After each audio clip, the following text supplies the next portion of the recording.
दुनिया में किसी ने नहीं सोचा था 21वीं सदी में एक ऐसा दिन भी आएगा जब संसार की पहिए की गति रुक जाएगी। जी हाँ, हम बात कर रहे हैं कोरोना वायरस की, जिसने दुनिया को आत्मसमर्पण के लिए मजबूर कर दिया है, घरों में कैद कर दिया है। लेकिन आज हम कोरोना वायरस की बात नहीं करेंगे।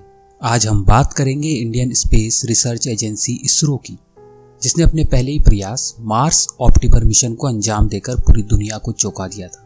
इसके बाद इसरो अपने सबसे बड़े मिशन गगनयान पर बहुत तेजी से आगे बढ़ रहा है। भारतीय वायुसेना के 4 जाबाज फाइटर पायलट्स 2022 में अंतरिक्ष में जाने वाले मिशन के लिए मॉस्को में ट्रेनिंग ले रहे हैं। यूरी गागरिन सेंटर में साल भर चलने वाली इस ट्रेनिंग का लगभग 1/4 हिस्सा पूरा ही होने वाला था कि कोरोना वायरस के कारण रूस में 30 अप्रैल तक लॉकडाउन हो गया। लॉकडाउन के बावजूद बंद कमरे में सभी अंतरिक्ष यात्री प्लान के हिसाब से ट्रेनिंग ले रहे हैं।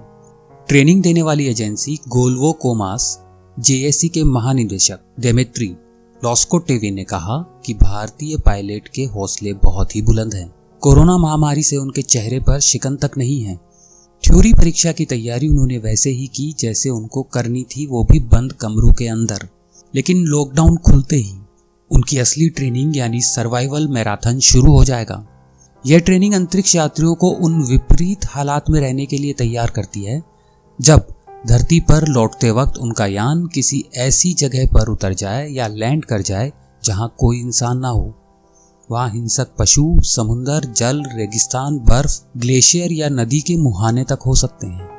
दिमित्री ने कहा कि लॉकडाउन से पहले हमने कर्मचारियों को और ट्रेनिंग ले रहे पायलट्स को कोरोना वायरस से बचने के लिए रेस्पॉन्सिव ग्रुप में गठित कर दिया था।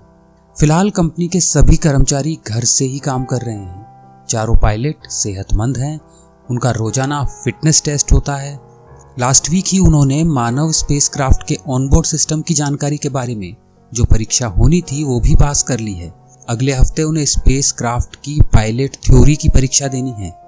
हालांकि ये परीक्षा इस बात पर निर्भर करती है कि महामारी के चलते सरकार क्या फैसला लेगी। दिमित्री ने बताया कि रूसी ट्रेनरों को लगता है कि गर्मियां तो भारतीय आराम से झेल सकते हैं, लेकिन उन्हें रूस की सर्दियों का एहसास नहीं है। इसलिए इन पायलट्स को मैदानी इलाकों के बाद अंटार्कटिक सागर में सर्दियों में रहने की विशेष ट्रेनिंग दी जाएगी। मिशन के दौरान काम आने वाली रूसी भाषा का प्रारंभिक ज्ञान उन्होंने हासिल कर लिया है। ट्रेनिंग के पहले चरण में गगनयान के यात्रियों को 3 दिन और 2 रात की सर्वाइवल मैराथन से गुजारा जाएगा। बर्फ से ढके पहाड़, हिंसक जानवरों वाले जंगली इलाके और दलदली क्षेत्रों में उनकी ट्रेनिंग कराई जाएगी ताकि वे कठिन हालात का मुकाबला करने की मानसिक स्थिति हासिल कर सकें। इस ट्रेनिंग के बारे में यदि आपकी कोई राय है तो हमें जरूर बताइए। हमें आपकी राय का, आपके कमेंट्स का इंतजार रहेगा। जय हिंद, वंदे मातरम।